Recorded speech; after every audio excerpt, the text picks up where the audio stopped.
We often imagine the golden age of English theater appearing as if by magic, with Shakespeare and his contemporaries inventing the medium from thin air. But in the year 1110, English drama was a closed system. To see any form of performance, you had to enter the church, standing before this altar where the space was entirely sacred and strictly controlled by the clergy. These plays were strictly didactic, acting as a visual aid for the unlettered masses.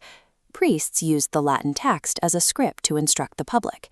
With dialogue in the Latin of the church service, the audience relied on ritualized chant and symbolic action to understand the story. To become an actual art form, this medium had to migrate out of the church building and be adopted by three distinct groups of society.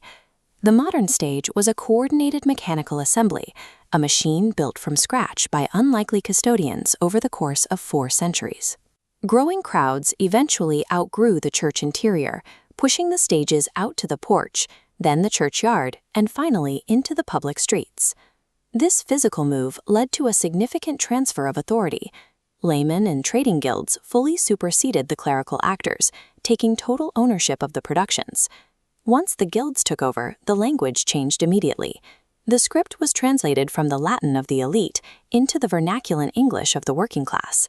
The scale of production expanded into multi-day Corpus Christi cycles. Major towns like the city of York hosted these massive sequences, with each trade guild taking charge of a specific scene. These creators injected the scripts with humor emotion, from the deep pathos of the crucifixion to the rough country farces that often broke away from the solemnity of the original biblical context. Moving the stage outdoors into the hands of the guilds established the medium as a form of community-driven entertainment. During the Reformation, theater became a high-stakes arena for argument.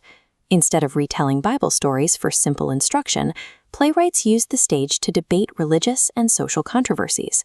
This pivot created the morality play. Writers replaced historical or biblical figures with personified abstractions, characters who embodied concepts like science, free will, or the 7 deadly sins. Working with abstract concepts gave writers more freedom with their plots. This led to interludes, short satirical pieces that were used as tools for quick wit and social observation. This era also introduced a permanent archetype, the vice. He was a humorous incarnation of evil who physically tormented the devil on stage, serving as the piece's primary funmaker. These controversialists demonstrated that the stage could handle original social commentary, providing the direct ancestor of the future theatrical clown. By the mid-1500s, English plays had humor, emotion, and local dialogue, but they still lacked a formal mechanical structure. The final blueprints came from university scholars who were captivated by the revival of learning. They looked back to pagan antiquity for models, specifically mimicking the structure and technique of Latin playwrights. Roister Doister, written around 1550, became the first real English comedy by successfully adopting the Latin style of dividing a play into specific acts and scenes. In 1561, the tragedy Gorboduc added the final layer, the use of blank verse, providing the rhythmic poetic structure that would define the era.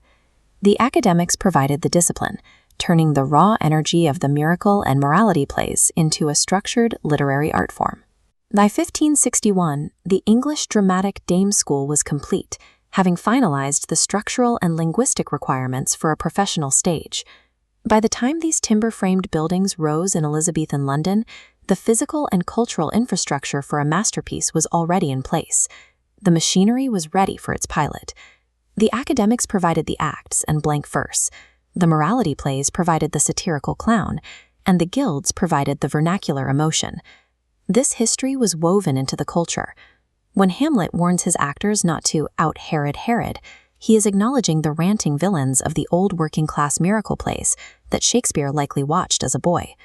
Shakespeare's genius was the catalyst, but it required a functional medium to take flight. Centuries of priests, tradesmen, and scholars had spent 400 years building the runway.